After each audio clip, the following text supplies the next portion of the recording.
મગજમાં વડીલો એટલે બર્ડન રહે છે. પેલો આમ કહે ને કે ના તું ક્યારે આમ ક્યારે, એના માટે એક સ્ટોરી કહીશ. છે ને મને કયા સ્ટેન્ડર્ડમાં હતી મને યાદ નથી, પણ એમાં એક એવું હતું કે એક ગામ હતું જેમાં બહુ બધા વડીલો વધી ગયા હતા અને યંગસ્ટર્સ આપણે ઓછા હતા. તો કિંગે આપણે રાજાએ આપણે એમ કીધું કે જેટલા વડીલો છે બધાને મારી નાખો, બરાબર, અને જો નહીં મારો તો તમને લોકોને મારી નાખીશ. તો બધાએ આપણે કરવું જ પડે એવું હતું. બધાએ મારી નાખ્યા, બરાબર, બધાએ વડીલોને મારી નાખ્યા. હવે એના પછી આપણે પેલું ડ્રોટ આવે ને શું કહેવાય, પાણી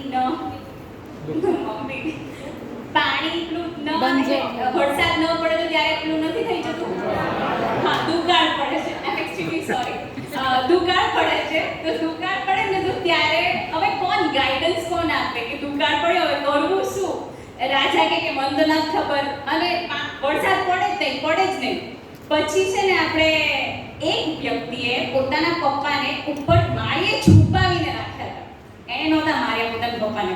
તો એના પપ્પાએ છે ને એમ કીધું કે કામ કર, છે ને આપણે જે રસ્તા હોય ને રસ્તા ત્યાં આગળ થોડું પાણી નાખીને ખોદવાનું કર, તો ત્યાં જરૂર ઉગશે.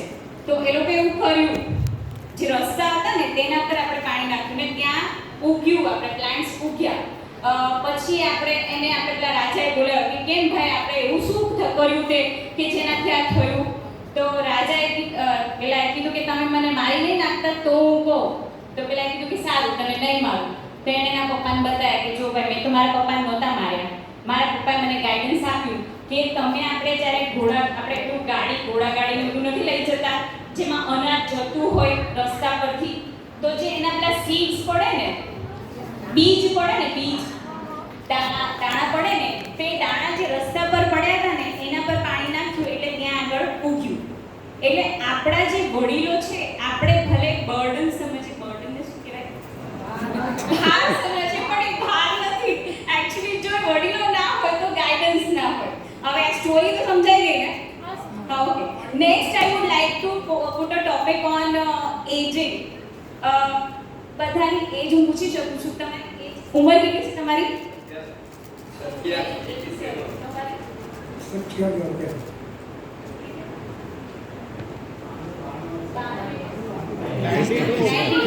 હવે છે ને એટલું યાદ રાખજો કે આપણે જેટલા બી અહીંયા એજિંગ વાળા બેઠા છે ને કે આપણે પોતે આપણી એજ બહુ વધારે થવાની છે. કેમ ખબર છે? કારણ કે ગવર્મેન્ટે તો સરકારે 5-5 લાખ બધાને ફ્રી આપ્યા જ ને, એટલે જે પણ હોસ્પિટલ જશે તે બધા સાથે થઈને ઘરે આવવાના છે, બરાબર. 5-5 લાખ ફ્રી એટલે આપણે તો બધા મસ્ત, ભલે ને હાર્ટ એટેક આવ્યો હોય, ભલે ને આપણે મગજનું બ્રેઇન સ્ટ્રોક આવ્યો હોય, પણ બધા પાછા અંતર ડોક્ટરો સપોર્ટમાં હશે